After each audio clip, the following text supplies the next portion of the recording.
dentro do mercado premium, existem algumas formas para você também alavancar o seu capital.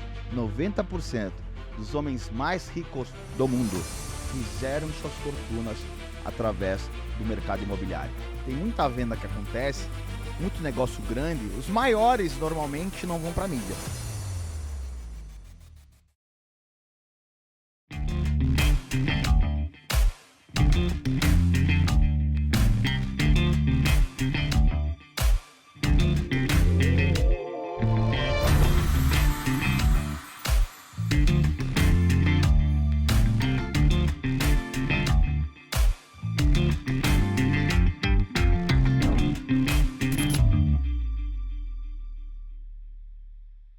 Sejam muito bem-vindos a mais um podcast aqui pela DWV, nos Segredos Imobiliários. Hoje, um convidado muito especial também, como sempre, né? Todos os nossos convidados são muito especiais, mas que tem uma história que realmente comove, né? Da onde ele veio, aonde ele chegou. Ele é um cara que chegou a morar na rua durante o tempo e hoje ele é conhecido aí como o pai dos Porsches, né? A gente quer saber sobre essa história aí. Então, dou as boas-vindas a Ricardo Portes. É isso aí, Diogo. Que alegria estar aqui no ecossistema DWV, que hoje é um dos maiores, é o maior software, né, que o Brasil tem para compra, aquisição de imóveis, e tem servido tantas pessoas, tantos corretores, tantas imobiliárias, tantas construtoras com esse serviço maravilhoso. Parabéns aí pelo que vocês fazem. Estou me sentindo muito honrado em estar aqui. Maravilha, obrigado e pelas palavras também. Honrado estamos nós de tê-lo aqui compartilhar a sua história, que com certeza vai motivar muitas pessoas. Eu já vi teu conteúdo, então além de ser algo que vai te motivar, também vai te dar muitos insights. Com certeza o episódio de hoje vai ser muito legal. Começando já então aqui, Ricardo, com a nossa primeira pergunta cara, que história é essa de pai dos Porsches? Explica pra gente esse negócio.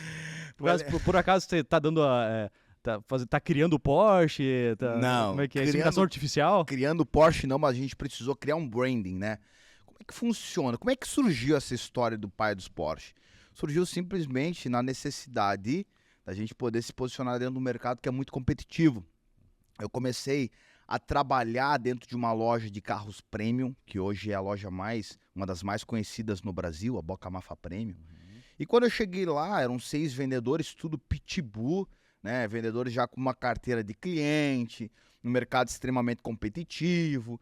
Então o que eu fiz? Eu pensei assim, cara, eu preciso me posicionar aonde ninguém está se posicionando. Aonde? Na internet. Aí, uma brincadeira ali, o Ricardo Godoy, que hoje é meu grande parceiro de importação, de negócio, ele falou assim, Ricardo Portes, que aí parece com Porsche. E aí a gente falou, é pai dos Porsche então. Ricardo Portes, pai dos Porsche. E aí a gente começou a bater muito forte nessa tecla para se posicionar. Não querendo ser maior que ninguém, nem nada do tipo, mas isso me trouxe muito resultado. Porque a partir do momento que eu comecei a me posicionar como tal e buscar ser um especialista daquilo, então as pessoas começaram a me procurar porque queriam comprar comigo. E isso fez a gente ter um crescimento gigantesco, principalmente nessa introdução desse mercado de luxo no mercado premium. Isso foi necessário e muito bom, né, eu ter tido essa ideia de me posicionar assim.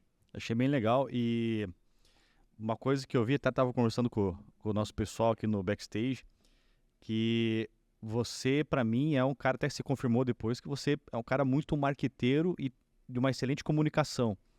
Essa estratégia que você criou para se posicionar no meio do mercado competitivo trouxe, com certeza, resultado ao ponto até de você estar aqui hoje, né? Então, mas existe, ao meu ver, uma grande diferença entre você criar um posicionamento e você chegar lá. Então você criou o posicionamento. Sim, primeiro criou o posicionamento. E você construiu essa escalada. Validei. Tem muita gente que fica, mas Ricardo, você trabalhou pouco tempo com um carro premium. Tá, mas eu consegui ganhar algumas coisas que me trouxe relevância para esse apelido.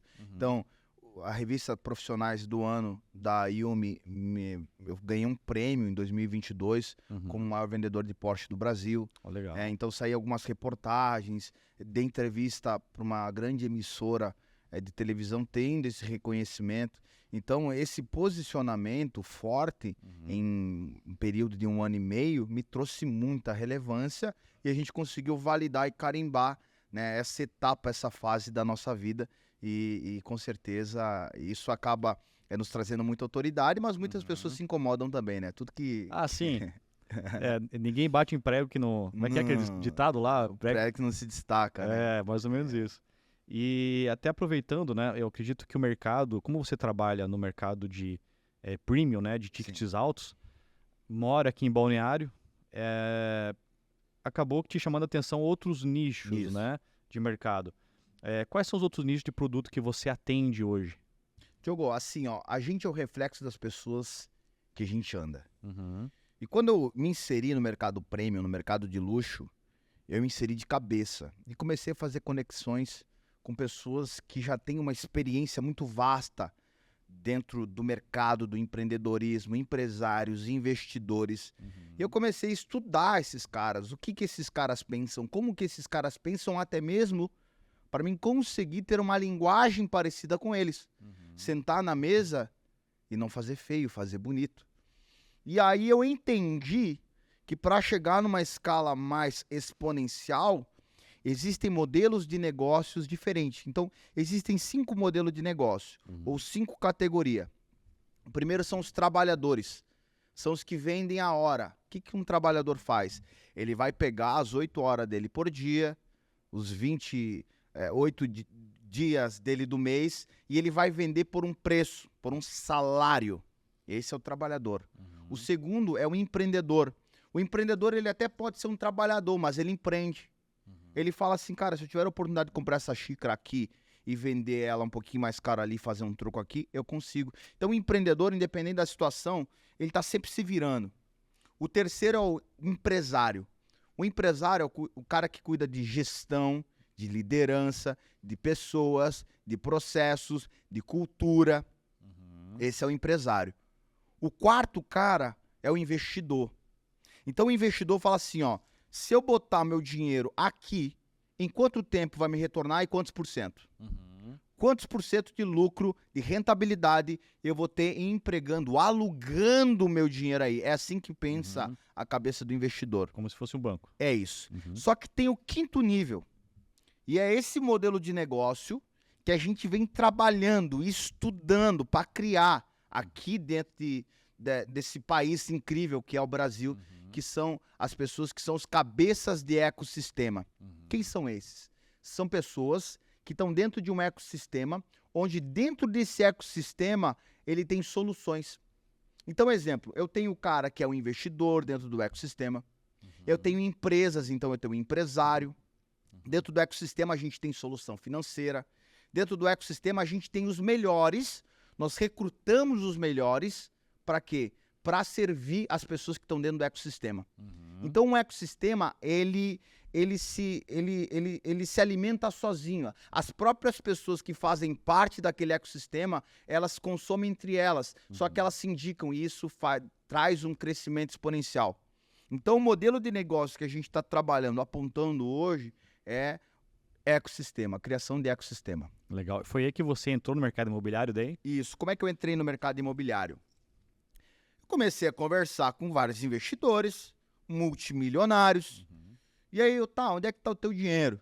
E eu comecei a perceber que a maior parte da grana deles está no mercado imobiliário.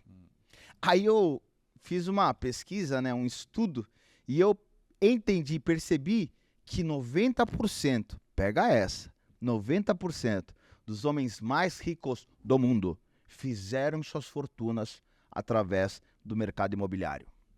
E aí eu falei, peraí, eu tô aqui em uma região no Brasil extremamente privilegiada, Balneário, Itapema, todas essas cidades que estão crescendo de uma maneira exponencial. Vendendo carro caro. Vendendo carro, tendo acesso, né? O carro me traz acessos incríveis. Sim. Eu sento em mesas incríveis. Eu ouço coisas incríveis. Por quê?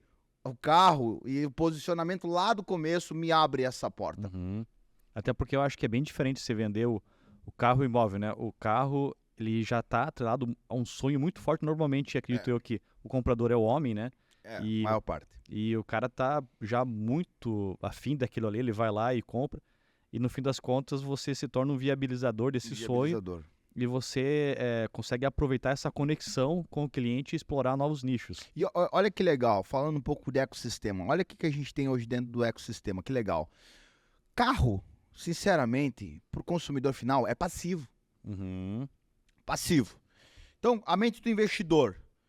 Eu vou comprar um carro, só que é um passivo. Eu não vou ter um retorno no carro. Qual que é o retorno que vai me dar? É o retorno do prazer de ter o carro, de desejar, né, sentir aquela emoção, porque é um sonho que eu tenho. Então, esse é o retorno. Só que dentro do mercado premium, existem algumas formas para você também alavancar o seu capital. Então, eu consigo hoje pegar um investidor, ele traz um carro, a gente traz o carro para ele através da importação independente, ele desfruta aquele carro, vamos lá, ele comprou uma Lamborghini Huracan, ele gastou 3 milhões, ele investiu 3 milhões, ele teve o sonho, realizou o desejo daquele carro, colocou ali os 3 milhões, ele andou no carro ali 1.000 quilômetros, 2.000 quilômetros, ele fala assim, Ricardo, agora vende esse carro. A gente vende aquele carro e coloca 500 pau de lucro no bolso daquele investidor. Então, esse é uma outra parte do mercado automotivo premium que poucos falam e a gente tem essa solução dentro do nosso ecossistema. Até aproveitando para falar disso daí, foi aí que aconteceu a venda lá do Cybertruck. Foi o primeiro do Brasil, né? Foi o primeiro Cybertruck do Brasil. Existem 2 já em solo nacional. Um é do Brendo, que até é o vice-presidente da iFood. E o outro, ele tá agora, não sei o que ele tá fazendo, uma atualização. E o outro foi esse primeiro, né? Que foi onde a gente fez a venda pro Danielzinho, que é um influenciador. E a gente fez essa venda para ele. Então, o dono, quem trouxe o carro, o primeiro que comprou lá nos Estados Unidos, trouxe. E aí falou, olha, o carro tá disponível para venda. A gente começou a trabalhar a venda com os nossos, né, com o nosso contato e acabou fazendo essa venda aí, né, que deu um estouro, uma repercussão no Brasil, até mesmo porque o Danielzinho fez uma jogada de marketing incrível, a gente ajudou ele aqui falando, olha, cara, você vai bugar o sistema, trazendo a primeira Cybertruck, né, comprando a primeira Cybertruck, e foi o que aconteceu. Ontem mesmo a gente fez uma videochamada com ele tava lá na Rocinha, fazendo marketing, cheio de gente em cima da Cybertruck. Eu falei, mano, o cara é marqueteiro. E aí, então, deu uma repercussão muito grande, né? Legal. E falando sobre, você se posiciona, né, que eu vi nas tuas redes ali, como um personal hunter. Isso. Eu acho que tem muito a ver com o que a gente está falando. Queria que você explicasse um pouco, né, o que é o personal hunter e também junto com essa questão dessa rede, né, que você constrói hoje, que você tem por aí. Personal hunter não é o que você faz. O hunter é quem você é. Primeiro isso. Né? Esse é um posicionamento que a gente está trazendo, um modelo de negócio é o personal hunter. Mas antes da pessoa se tornar, quem sabe um dia, um personal hunter, ela precisa entender que ela tem que ser um hunter. O que é um hunter? Hunter, para quem não sabe, essa palavra significa caçador. Os nossos antepassados, eles eram caçadores, coletores. Então toda a necessidade primária deles, qual que era a necessidade primária? Alimento é necessidade primária? Com certeza. Era uma necessidade primária. E para eles conseguirem ter essa necessidade primária, o que eles precisavam fazer? Caçar. Então, o caçador, ele saía de manhã, logo que o sol nascia, sem um rumo, junto com o grupo dele, para caçar.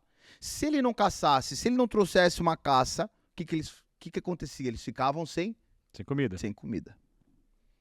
Aí, outro dia, eles traziam a caça, opa, todo mundo comia, era festa. Então, nós, por natureza, somos caçadores. E dentro do mundo dos negócios, mais se destaca quem melhor caça. E existem estratégias de caça, existem estratégias para você exponencializar, e é o que a gente está trazendo, estratégias, e é o que a gente faz. Então, o que é um personal hunter? O personal hunter é um profissional que ajuda o cliente a economizar tempo, traz segurança. Um personal hunter, ele trabalha em parceria. O personal hunter, ele trabalha com vários parceiros, exemplo, um personal hunter do mercado automotivo, que a gente vai começar agora a formar os personal hunters.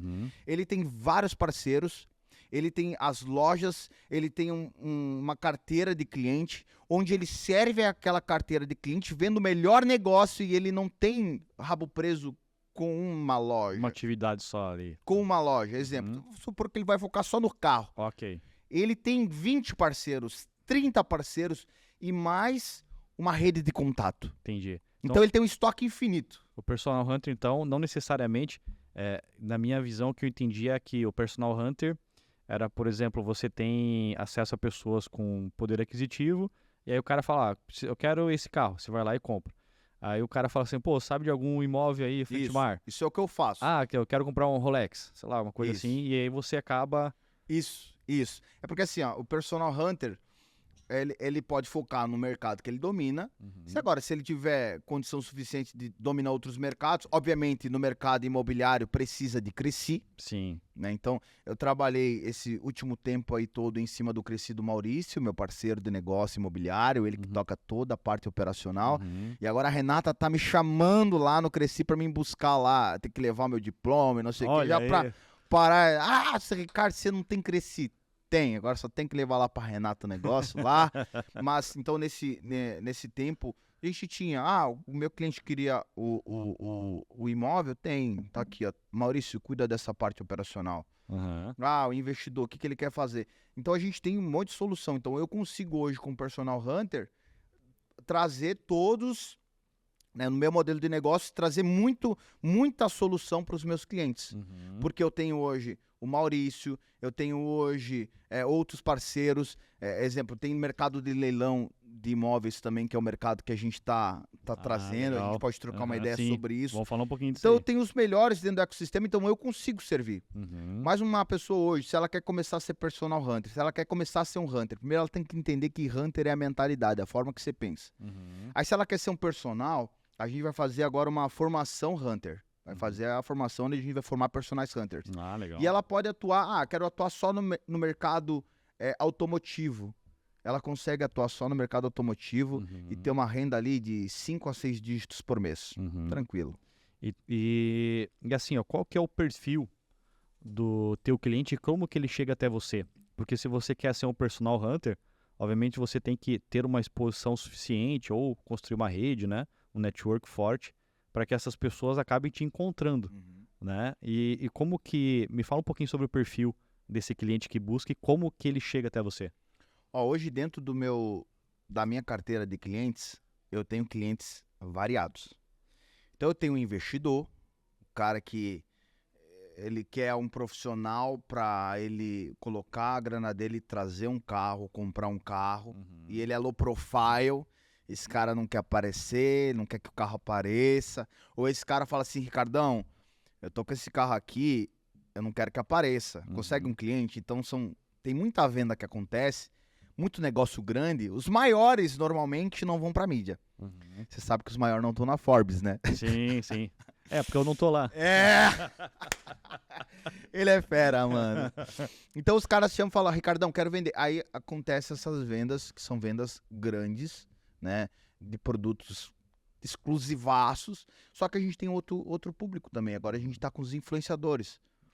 O influenciador já é diferente, ele quer aparecer. Sim. O influenciador... É o novo rico, né, que o pessoal chama. É o emergente, é o novo rico. Que tem muita gente que fala, esses novos ricos, e aí você deixa de vender porque você fica julgando, criticando. Dinheiro. Aí você perde, né? Então... Eu tenho esses dois públicos. Eu tenho o cara que quer aparecer, que quer fazer a mídia com o produto, e eu tenho o cara totalmente low profile, que é um produto exclusivo, que não tem tempo para perder, e esse cara que é uma solução de problema. Aí eu pego esse trabalho, eu pego o que ele precisa fazer e eu trago a solução. Ele me coloca uma meta, eu entrego uma meta para ele, eu entrego o desejo dele ainda com surpresa, né? Surpreendente, ele se surpreende, ele fala, mano, teve um over delivery aqui. Legal. E a gente fideliza. Muito bom. E esses teus clientes, eles regionalmente, eles estão distribuídos em quais partes do Brasil? Cara, todo o Brasil, né?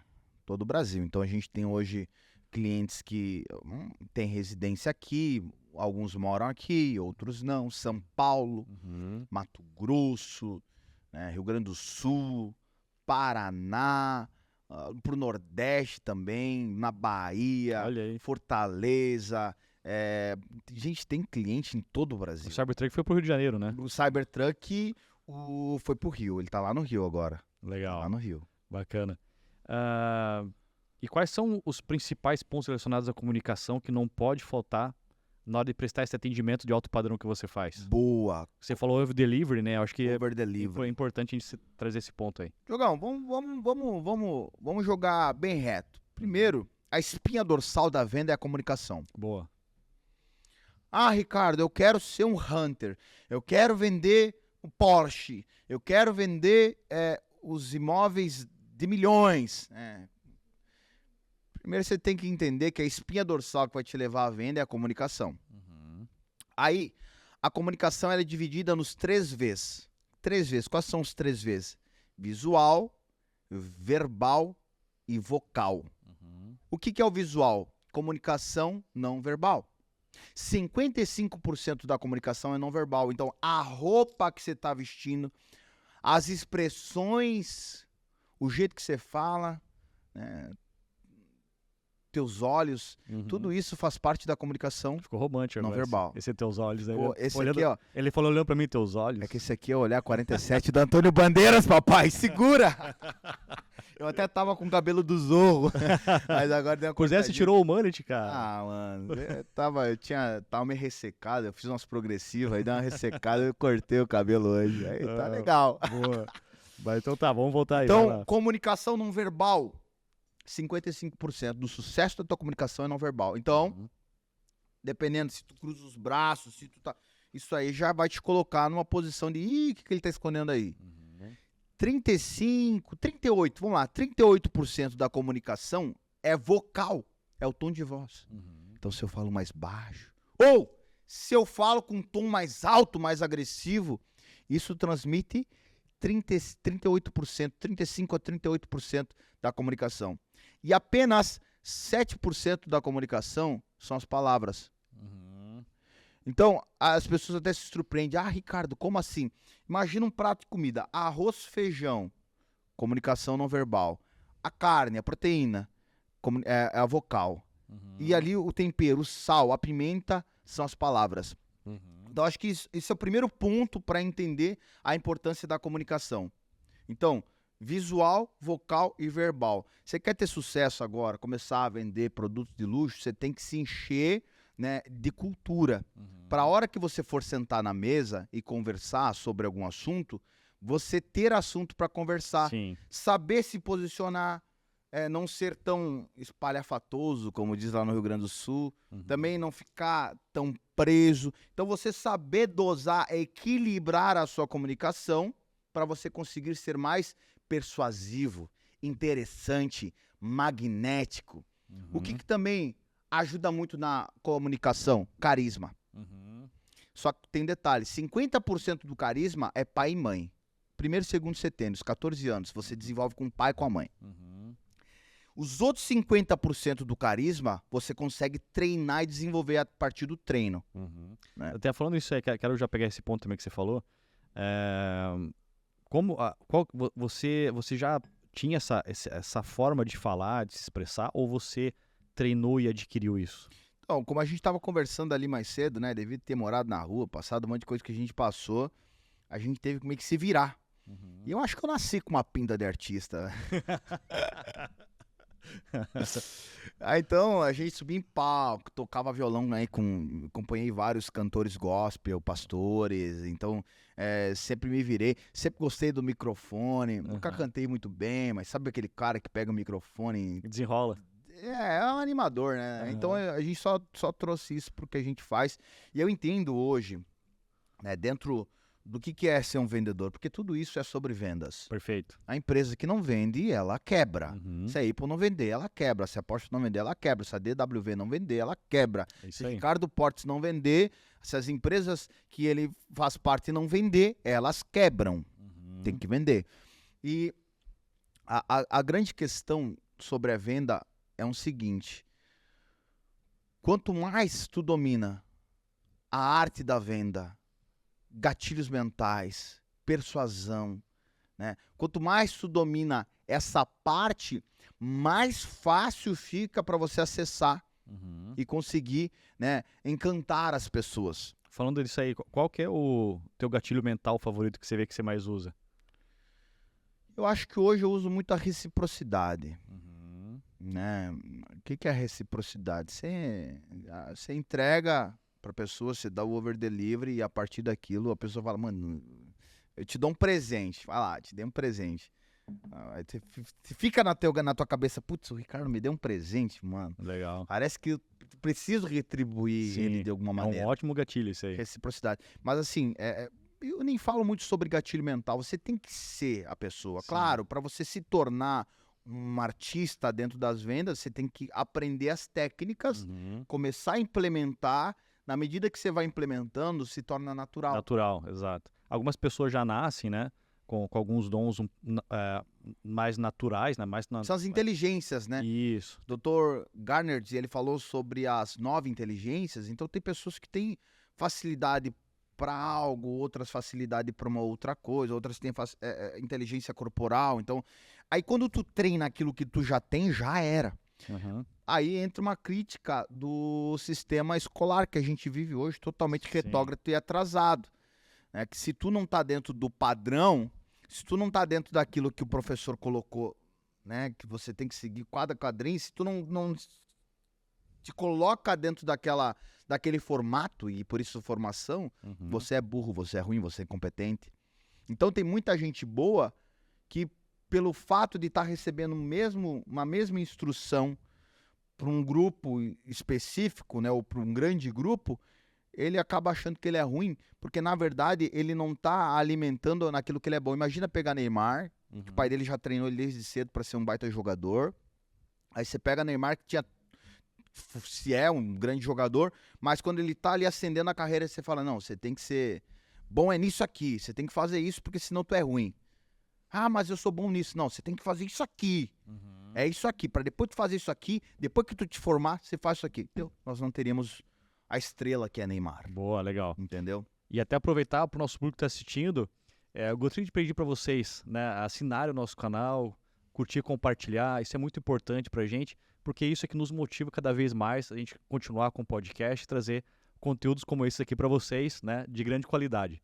E, Ricardo, olha só, em uma palestra você falou que a venda não é o objetivo final. Como assim? A venda não é o final, a venda é o meio, que nem... aí entra a questão de propósito. Tudo que eu faço hoje é regido por um propósito. Quando eu me descobri, porque eu passei muitas coisas na vida, existem outros podcasts que as pessoas podem acessar, conhecer a história, tudo que a gente passou. A gente até acabou não optando por falar tanto dessa parte da tua vida. Já tem bastante disso. Tem coisa, mas até você estava me contando um pouco mais e tal, e realmente foi bem lutado, assim. Sim, problemas com pais, vários desafios, várias coisas, e eu fui me redescobrindo, me descobrindo, e foi aí que eu fui tendo as viradas de chaves. E aí eu entendi que o grande objetivo da vida é não fazer as coisas pelas coisas. Fazer o que você faz pelas coisas. A Bíblia diz, eu sou cristão e eu gosto muito de ler a Bíblia, Deuteronômio 28. Se ouvires a voz do Senhor teu Deus e cumprires todos esses mandamentos, todas essas bênçãos virão atrás de ti e te acompanharão. Isso aí quem escreveu foi Moisés lá no 5º livro da Bíblia, no Pentateuco. Aí em Mateus, que é o primeiro livro do Novo Testamento, diz assim, ó, Mateus 6, 23, buscai primeiramente o reino de Deus e a sua justiça, e as demais coisas vos serão acrescentadas. Então a venda não é o objetivo final, porque na verdade o que entra primeiro é o reino. Então quando eu acesso ambientes, exemplo, eu estava agora no aniversário de um grande influenciador, foi lindo. Tava lá, o pessoal nos chamou para estar perto, várias celebridades, cantores. E aí a gente conversando do nada, tu que é o cara dos carros importados. Olha que legal. Aí começa a conversar dos carros, tu que é o cara, não sei o quê. Aí do nada um vem, mano, eu tô passando um negócio assim. E aí do nada eu tava orando no ouvido dele. Aí daqui a pouco veio outro, mano, eu tô com uma treta assim, assim, assada. E do nada entra o quê? O reino, entra a causa, entra o propósito.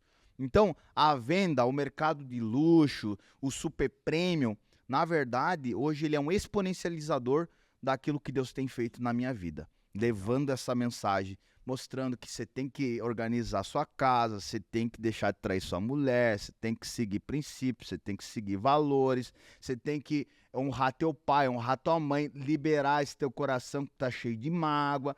Ah, eu não tô prosperando. Ah, mas eu tenho muito dinheiro, mas não tô feliz. Claro, porque aí você falou uma frase que eu quero até que você fale, né? São pessoas... Fala a frase da Forbes que você compartilhou hoje aí. Que... O dinheiro não te traz felicidade. Felicidade que traz o dinheiro. Felicidade traz dinheiro. Só que as pessoas, elas correm atrás das coisas. Coisa. Elas podem ter tudo, mas acabam sendo vazias. Tu entendeu? Então, assim, quem tá atrás das coisas... Tem dois tipos de pessoas que estão atrás das coisas aí, tá? Tem pessoas que estão atrás das coisas que quando elas chegam num lugar, elas têm que buscar o mais e mais e sempre mais para sustentar o personagem que elas mesmas criaram. Elas criaram uma prisão, elas criaram uma ilusão, e para sustentar aquilo, elas têm que sempre correr atrás de mais. E existe o segundo tipo de pessoas, que elas começam buscando as coisas, daqui a pouco elas olham e se dão de conta. Vixe, perdi minha família. Vixe, olha que tô com depressão, preciso de remédio para acordar e remédio para dormir. Não tô legal, tô ficando careca, tá isso, tá aquilo. Aí ela olha e se dá de conta, aí ela tá voltando. Ela tá voltando. E as pessoas estão doentes, sabia? 62% dos brasileiros estão com problema de ansiedade. 62%. Estão falando em 123 milhões de brasileiros estão com algum dos 5 graus de nível, dos 5 níveis de ansiedade. Algum dos 5 níveis. Tu entendeu? Então, as pessoas estão doentes. E quando a gente chega em ambientes, em mesas, e a gente senta, começa a falar de negócio, começa o assunto sobre a venda, lá no meio daquela mesa, que muitos não tiveram acesso, eu tive, aí entra o propósito, aí entra o reino, aí Legal. Acontece cada coisa linda, meu irmão. Tem até uma frase, aí já te joga a bola de novo. Manda aí. Tem uma frase que eu falo quando eu tô fazendo, que é um jargão, como personal hunter, que eu falo, conectando pessoas a oportunidades de negócios. O verdadeiro jargão, vou te contar aqui, a verdadeira realidade do significado do que a gente faz é, através dos negócios, nos conectamos com as pessoas. Boa. Isso é muito bom, cara. E, assim, sobre essa questão da venda, né? Você está comentando muito sobre esses princípios, né, que você tem. Quais, na tua visão, quais são os principais pilares, né, para se construir esse network que você consegue construir hoje? Você já até falou um pouco sobre isso, que é a questão do propósito. Mas como que funciona, por exemplo, eu quero falar com alguém, eu quero chegar até tal pessoa. Como é que você constrói esse network para você chegar até as pessoas que você tem interesse?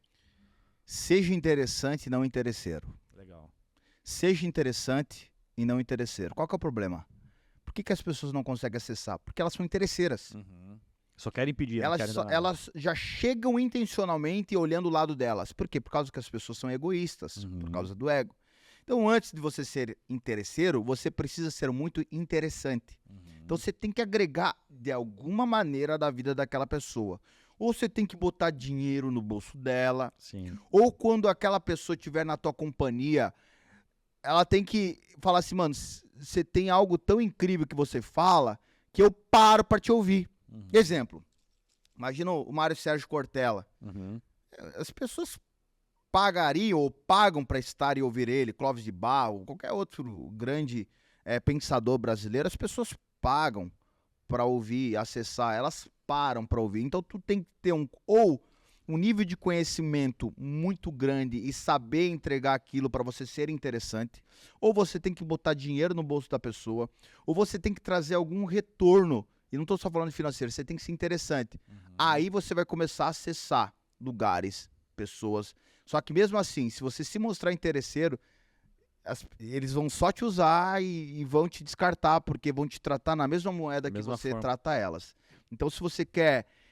Tem que olhar muito bem quais são as alianças, os laços que você fazem, né? O Ricardo Godoy, até esse dia ele falou assim, ó, para você viver seu propósito, você vai passar pelo processo. Só que durante o processo vem o P de propostas. Todo dia vem uma proposta. Todo dia vem algo tentador. Todo dia vem, né, alguma coisa que Tenta te tirar do... tenta te tirar do teu foco.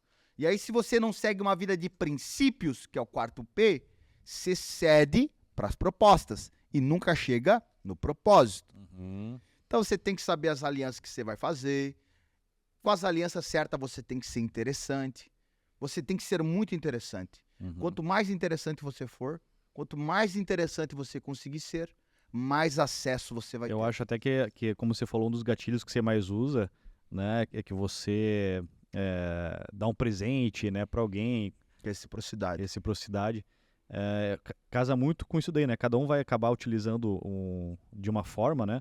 Mas eu acho que essa da especificidade é bem... Porque assim, até para você presentear alguém, você tem que conhecer a pessoa Tem que para dar conhecer a algo que pessoa. vai fazer sentido para ela, né? Porque como Sim. que você presenteia um rico? Sim. Como é que se faz diferença, não é verdade?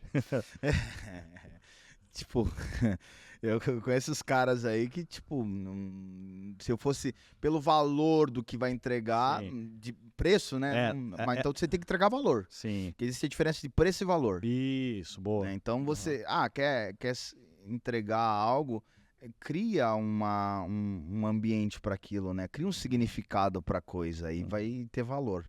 Agora, você tem que saber, isso tem que ter algumas estratégias. Tem que saber o que tem de valor para essa pessoa. Porque às vezes o que tem de valor é eu sentar com um investidor que tem um modelo de pensar um pouquinho arcaico, ou ele tem um modo de pensar mais engessado, e eu trazer uma informação para ele.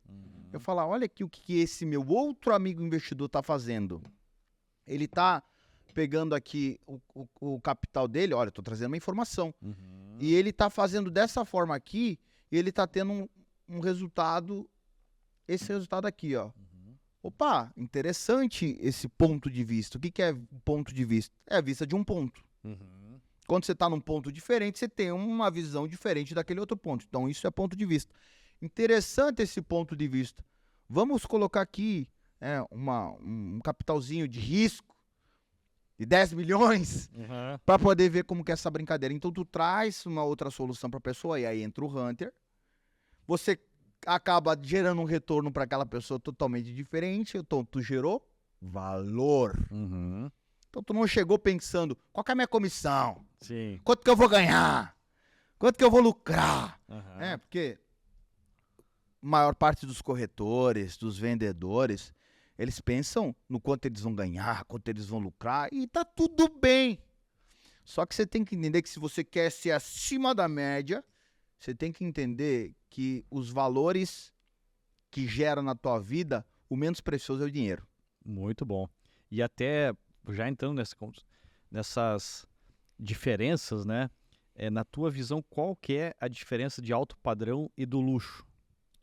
Vamos lá, alto padrão e luxo. Todo mercado, ele tem uma diferença do alto padrão e luxo. Hoje aqui na nossa região, a gente tem muito produto de alto padrão. O que é o alto padrão no mercado imobiliário? O metro quadrado mais valorizado. Então, isso é alto padrão.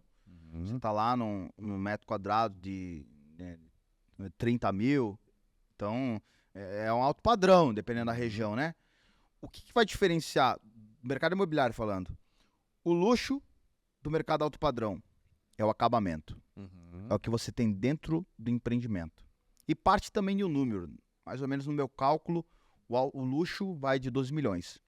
Vamos pegar no mercado automotivo. Qual que é a diferença do mercado alto padrão para o mercado de luxo? Porsche Boxster. Alto padrão. Muitos já considerariam luxo, né? Mas pela realidade que eu vivo hoje, alto padrão. Né? Que eu vivo servindo essas pessoas. Rolls Royce. A pessoa fica doida quando eu falo com Rolls Royce. Luxo. Sim. Sacou? Né? Uma Lamborghini SVJ. Seria algo muito mais... luxo. Muito mais exclusivo. Muito mais exclusivo. Pouquíssimas pessoas acessam. Isso. Poucas unidades, poucas pessoas têm acesso. Então, uma LaFerrari, que o Paito trouxe uma, né? Pô, é um luxo do luxo. né? O mesmo dono dessa LaFerrari, ele tem uma P1, que também é um luxo do luxo, e ele tem, né, uma 918. A 918 são 918 carros da Porsche. 918 é o número daquele modelo que foi feito, ponto. Não existe 919, Legal. Existem 918. Não sabia dessa aí, não. E tem 9 no Brasil. Né? Então, é luxo. É um carro hoje de 35, 40 milhões. Caramba. A LaFerrari, 55, 60 milhões. Sacou? Uma P1, 55 milhões, 50 milhões. Então, isso é luxo. Isso é exclusividade. Alto padrão. Porsche Boxer, uma Mercedes, tal, isso é alto padrão. É claro que dentro dessas marcas, Porsche tem o produto alto padrão e o produto luxo. Mercedes, a gente tem um produto alto padrão da Mercedes, né? A maioria segue um padrão, mas existe o produto luxo dentro da Mercedes também. Então as marcas, elas têm, eu entendo isso como a diferença do luxo e a diferença do alto padrão. Maravilha. E, bom, com relação ao mercado imobiliário, né? Queria que você falasse sobre algumas operações, até que você já comentou, que são essas operações de alavancagem, né? Que você falou que você trabalha com alguns investidores. E também sobre um assunto que acho que interessa bastante gente, sobre leilão, né? Você falou que também tá metido nesses rolos. Conta pra gente aí. Cara, leilão é um negócio que é o mercado excepcional para quem quer alavancar patrimônio. Os caras ficam doidos que eu conto o segredo todo, né? Porque o pessoal paga caro para saber esses acessos. Né? E hoje a gente tem dentro do nosso ecossistema um grande parceiro que ele é um number one hoje no leilão no Brasil. Então ele já treinou diversos caras que hoje dominam o mercado de leilão e está dentro do nosso ecossistema. Como é que funciona o mercado do leilão? Só para você ter uma ideia. Em média hoje, 1.000 imóveis vão a leilão no Brasil por dia. Caramba. Por quê? Porque tem muita gente que não está conseguindo pagar, comprou e se atrapalhou. E todos os dias está indo uma média de 1.000 imóveis para leilão no mercado. E a galera não está dando conta de arrematar. Por quê? Porque estão descapitalizados, mas muito porque nem conhece o mercado de leilão. Exatamente. A informação não está chegando. Não está chegando. Você mesmo me falou, Ricardão, eu fui dar uma pesquisada, mas é muito sigiloso, é difícil entender difícil. o mercado de leilão. Tinha um apartamento aqui em Balneário que eu vi que era de leilão e era bem interessante, assim, até o preço dele era, assim, estranhamente bom, porque era o prédio, obviamente, já antigo. O da FG? Não. Era um outro prédiozinho bem antigo, assim, e era um apartamento lateral, prédio sem escada, mas eu achei interessante porque ali no leilão dizia que era um apartamento de 200 mil, alguma coisa assim. Só que quando você entra no descritivo ali, você lê aquilo e fala, cara, deixa quieto porque eu não entendi nada. Aí você tem que ter um bom profissional e a gente tem esse cara dentro do nosso ecossistema hoje. Ah, Ricardo, e aí tal, pra você que quer começar a fazer teu patrimônio. Ricardo, eu não tenho milhões. Você, não, beleza. Então assim, ó, existem leilões extrajudiciais da Caixa. Então na tua cidade deve ter vários desses imóveis de 100 mil, 150 mil, 200 mil, 300 mil, 400 mil, 500 mil. Esses imóveis, e aqui na nossa região tem alguns, eu posso até trocar umas figurinhas contigo de alguns empreendimentos que está aqui, metade do preço, 50%, 60% a menos, 80% a menos quando ninguém arremata, e você compra com 5% de entrada, presta atenção, 5% de entrada, e o saldo financiado pela Caixa em 420 meses. Nossa. Você compra o imóvel na metade do preço, com 5% de entrada, com saldo financiado em 420 vezes. Não tem como não alavancar. Caramba. O próprio aluguel do imóvel paga a parcela. Sim, com certeza. Não, Ricardo, eu quero fazer um dinheiro mais rápido. Se tu jogar o imóvel depois que tá tudo bonitinho no teu nome, máximo em 6 meses, tu vende ele por 80% do preço. Tu vende ele abaixo do valor do mercado. Você já coloca ali uma grana no teu bolso.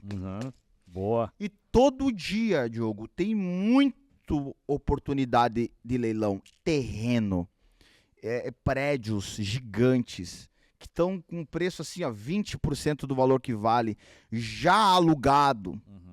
É que é lógico E do ninguém leilão, sabe essas oportunidades. É que lógico do leilão, até onde eu sei, é assim, o banco ele vai colocar, né, para obviamente que a pessoa que fez esse financiamento está conseguindo pagar, e aí eles vão tentar pegar o melhor preço através do leilão, através de lances. Só que aí E aí vai, como as pessoas não tô dando conta, e não às vezes não faz ideia, né, não faz ideia. acaba ficando ali, você consegue Aí pegar vai por um bom ficando, preço. aí vai pro segundo, aí vai. Aí vai na terceira. Quando vem na terceira, na quarta vez, já tá lá no chão o preço. E aí você consegue arrematar, porque 1.000 imóveis todos os dias, não dá conta, a galera não dá conta de arrematar. Cara, você Sim. puxa o telefone ali, É eu muita te coisa. mostro as oportunidades, imóvel aqui de 2 milhões na nossa região, pronto, né? Por, tipo, lance inicial, 750 mil. Nossa. É louco, mano. Caramba, vai Aí, pô, e esse tipo de imóveis tem o judicial e o extrajudicial. O extrajudicial você pode fazer pela Caixa, 5%, 420. Qual que é a diferença judicial e extrajudicial? Explica pra gente. Ó, o judicial, como é que funciona o judicial? Se tu tiver o valor da entrada, os caras nem checam o teu score. O judicial, você vai pagar 25% do valor que foi arrematado. Então, exemplo, um imóvel de 2 milhões foi arrematado a 1 milhão. Você vai dar 25% do valor arrematado, sacou? Bom, 25% dá 250 mil. O saldo de 750 mil você faz em 30 vezes, em 30 meses, sem juro. Sem juro nenhum.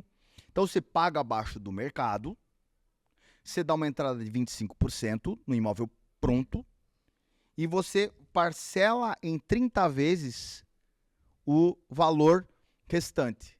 E aí, nesse meio tempo, você pode vender o imóvel. Exemplo, vale 2 milhões, eu rematei a 1 milhão, eu vou botar um pau 700 para torrar. Eu botei 700 mil no bolso. Vai lá e quita o resto da dívida, tudo certo. Quita o resto da dívida, tudo certo. Próximo. Então, assim, ó, tem muita gente fazendo muita grana, muito patrimônio mesmo, através do mercado de leilão. E a gente está explorando muito isso. Eu tô começando a comprar uma coisinha. Brincando.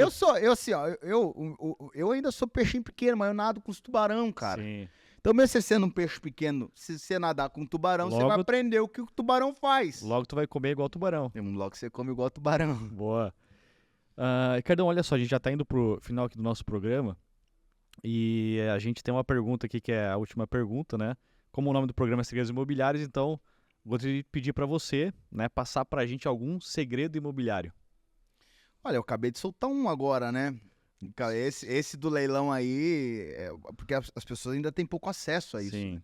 Esse é um grande segredo, eu acho, do mercado imobiliário. Porque se eu falar aqui hoje de compra de planta, comprar na planta, comprar o papel, isso aí a galera já sabe. Sim. Isso é número de padeiro, conta de padeiro que a gente faz todos os dias, né? Para os nossos clientes aqui, e funciona. É uma grande forma de alavancagem de patrimônio, de capital. Mas eu acho que se eu fosse trazer aqui hoje o grande segredo do mercado imobiliário, seria esse de comprar leilão. De comprar leilão. E aí, dá para comprar também, um outro segredo que dá para fazer, você pode comprar imóveis fora do Brasil. Que aí, né, através do sistema de offshore, só para você ter uma ideia, em 20 anos, nós estamos em 2024, então 1994 para cá, o Brasil teve uma inflação de 693%. Enquanto os Estados Unidos teve uma inflação apenas de 108%. Olha o nível de inflação que o Brasil teve. Só que você sabia que 99% do capital investido no país, no Brasil, fica no próprio país?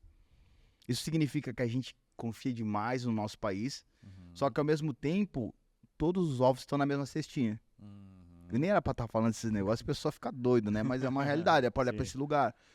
E o americano não, teve menos inflação, mas 80% do patrimônio investido dele, do capital investido dos investidores, fica no país. 20% eles diversificam. Caramba. Eu acho que qual que é o grande segredo imobiliário? Você aprender a diversificar teu capital e teu patrimônio. Você aprender a diversificar. Né? Não ficar só aí em fundos, ou renda variáveis, ou renda fixa, ou só mercado imobiliário de uma forma. Não, acho que dá para você tá variando as cestas onde você coloca os seus ovos. Vai te dar mais segurança. Eu acho até que um dos maiores ensinamentos que você trouxe aqui para a mesa foi exatamente essa visão da diversificação, às vezes, dentro do próprio nicho, né? Mercado imobiliário, então, quando a gente está falando, tem ali a parte do leilão, né? Judicial, extrajudicial, que já são coisas São diferentes. diferentes. Investimento fora do país. Então, não precisa fazer exatamente só o arroz com feijão. Cê Né? Às vezes tem muita coisa. dá para entender de bastante coisa para você atender o teu cliente de todas as formas possíveis, né? Muita coisa, cara. Assim, ó, no Brasil eu vejo, tem 2 pontos de vista em relação ao que eu vou falar aqui. É difícil, mas ao mesmo tempo acaba se tornando fácil Uhum. empreender e se destacar e conseguir. Por que é difícil? Porque, cara, toda a política, toda a carga tributária que a gente recebe é totalmente contra o empreendedorismo, contra, né? Então, a gente tem princípios que são bloqueios, que são crenças que é totalmente contra empreender, colocar cara em, tipo, empreendedor, paga a maior taxa tributária, o empresário. Então, é difícil, Uhum. isso é muito difícil. Só que é muito fácil se destacar aqui no nosso país, Sim. porque quando você sai um pouquinho da média, quando você só expande um pouquinho teu leque, quando você só assim, ó, inova um pouquinho, você se destaca. Exemplo, eu Boa. criei um apelido e me destaquei no mercado de venda, de mercado premium no Brasil, Legal. sabe? Então, é um pouquinho de inovação e eu acho que, qual que é o grande insight, né? O grande segredo? Acho que não só para o mercado imobiliário, mas para todos que estão vendo esse podcast. Inove. Não se limite. Não se apegue. As pessoas são muito apegadas. Não, meu pai fez assim, meu avô fez assim, eu vou seguir fazendo da mesma maneira. Nos últimos 2 anos e meio, eu dei muito treinamento, mentoria. Eu tenho uma empresa que é a Ports Training, onde eu treinei muita gente nesse meio tempo, muito empresário. E eu vi muita gente assim, ó, meu avô fez assim, o meu pai fazia assim e dava certo. Pois é, só que eles estavam em um outro momento, em uma outra situação. Esse cara que trazia essa narrativa, às vezes ele tinha 4, 5 lojas, e quando ele nos procurou, ele já estava só com uma, todo endividado. Então, o que eu quero dizer? Independente como tenha feito para chegar até aqui, aprenda a inovar, esteja aberto para inovação. Olha o DWV, cara, olha a fatia do mercado que vocês têm na mão, você é louco, vocês são gigantes. Tanto é que agora, apagando as câmeras, eu vou ter uma mentoria aqui agora com o Diogo, que ele vai. Eu tô num processo de startup ainda. Ele tá me explicando aí, você tá no processo de startar o projeto. Uhum. E aí eu vou pegar uma mentoria com o homem aqui. Ele vai... Então, esteja aberto para inovar. Olhe para essas outra, empresário, aprenda a recrutar gente e treinar as pessoas. Boa. E quando o cara estiver se destacando dentro da tua empresa, valoriza aquele empregado que você tem, aquele colaborador, que aquele cara pode botar muito dinheiro no teu bolso se você souber trazer ele para você. Não se você achar que ele tem que ganhar pouco. Saiba ver os talentos dentro da tua empresa e empregar ele. É isso que faz o empresário. Ele faz gestão de coisas e liderança de pessoas. Uhum. Boa. Pessoal, então, com esses insights aqui maravilhosos, né, de Ricardo Portes, eu quero agradecer muito, né, a tua presença aqui hoje, e principalmente pelo conhecimento, né, por ter compartilhado com a gente, transbordado, né, conosco aqui. Espero que tenha sido também muito legal para vocês que nos assistiram. Novamente eu peço para que vocês, né, se inscrevam no nosso canal, né, dê um joinha se você gostou, comenta aí também alguma coisa que você acha legal destacar nesse vídeo. E a gente se vê no próximo Segredos Imobiliários. Muito obrigado. Isso aí, tamo junto, pessoal. Grande abraço. Vai pra cima. Valeu.